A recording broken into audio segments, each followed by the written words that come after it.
Can you talk a little more about who is considered white and how that changed over time? Oh boy. Great question. Yeah, that boy, how many hours do you have? Yeah, You know, only 4 minutes.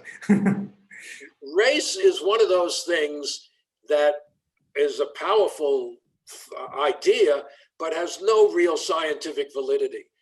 In before the Civil War, different states defined who was white in different ways. It had to do with how many grandparents or great grandparents. You could be white in one state and black in another state, which suggests it wasn't really that scientific a concept. And all through American history, there have been cases in court about people claiming whiteness because privileges and powers come with being considered white. Abraham Lincoln defended a man who had married a white woman and was said to not be white, and he insisted he was white, that he was Portuguese in origin, and he was white. And Lincoln pointed out if the court declares him black, he's going to be violating the law because he married a white woman and he couldn't vote anymore because black people couldn't vote in Illinois. So it mattered whether you were considered white or not.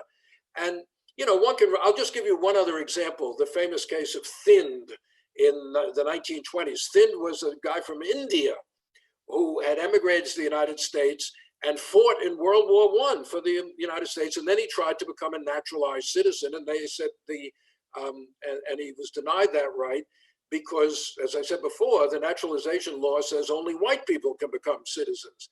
And they said, you're not white, you're from India, you're not white. He said, no, I am white, I'm a Brahmin from India, I'm white. Supreme Court had to decide whether Thind was white or not. They decided he wasn't. No, he's not white. Why? Why isn't he white? They said, because your average man in the street looking at Thind would not consider him white. What kind of legal doctrine is that? To go out in the street and you ask someone about someone else and that's their legal status. It shows you how crazy the whole system of race is in our history, and yet it has real consequences for people.